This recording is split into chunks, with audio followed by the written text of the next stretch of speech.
Oh, oh, oh.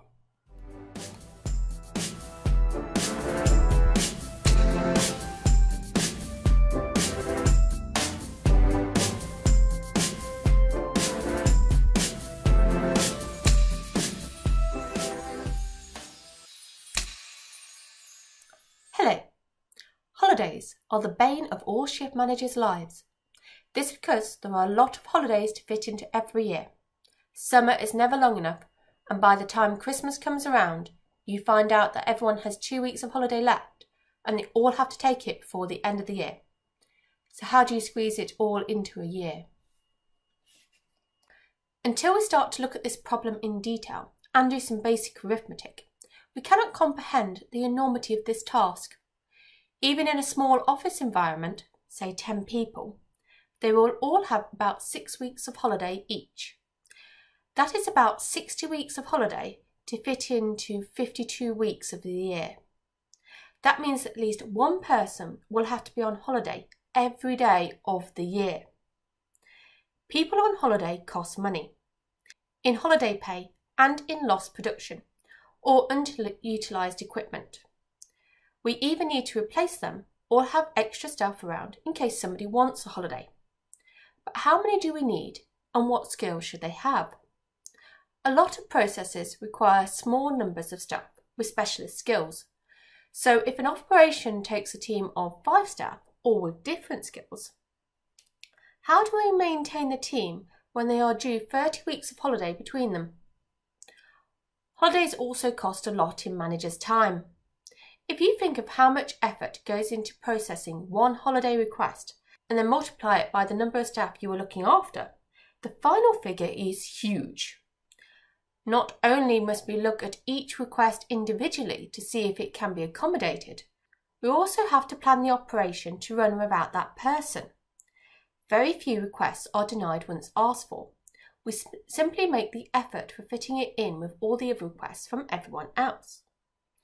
A lot of management time is wasted in reorganising the work, and part of the holiday request and granting process is that managers get involved in the personal lives of their staff and hear about all the little problems and reasons behind why they have to have exactly that holiday on that date. So the best way to reduce the manager's workload is to alleviate the necessity for managers to have to listen to all of their problems. Now you can look at the problem you have by looking at the number of staff you employ and the annual number of holidays they each have. If your staff are entitled to 30 days off per year, 10 staff equals 300 days of holiday. 100 staff equals 3,000 holidays, and somebody has to deal with them. What is needed is a system that manages the holidays with almost zero effort, zero time, and leaves the company unaffected. Here are 12 reasons for managing holidays. 1. Every country has laws relating to holidays, both in terms of hours and pay. Employment contracts always include their holiday entitlement, so you need to ensure you are obeying the law. 2. Holidays reduce fatigue, especially when they are evenly distributed over the whole year. 3. Holidays make people happy. After all, they are being paid not to work and instead enjoy exotic or extreme adventures.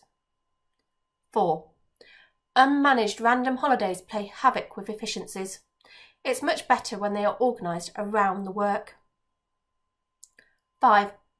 Unmanaged random holidays play havoc with your timings, delivery schedules and service level agreements, unless you spend a lot of money to ratify the effects. 6. Well-managed holidays reduce overtime, since you can plan around the holidays or provide cover at minimum cost. 7. Well-managed holidays mean that your staff don't need to be stressed over who is coming in to do the work. 8. A routine pattern of managed holidays makes it easier to manage the operation, instead of having to firefight each day because you have random holidays. 9. Having managed holidays means you can plan the operation in advance to minimise the effect of holidays and hence maximise your productivity. 10. Deadlines are impossible to meet if everyone books their holiday randomly and at the last minute. Planning holidays means that you can set up realistic deadlines that you can keep. 11. You could be overstressed, overworked, and forever on call. Or you can be relaxed and confident that you will meet deadlines and targets with a minimum of effort. Which work-life balance would you prefer? 12. Then, when it comes to the end of the year, Christmas and New Year needs special attention if you want to avoid mayhem and the equivalent of a complete shutdown in the operations. Holidays are the bane of all shift managers' lives. This because there are a lot of holidays to fit into every year. Summer is never long enough, and by the time Christmas comes around, you find out that everyone has 2 weeks of holiday left, and they all have to take it before the end of the year. So how do you squeeze it all into a year?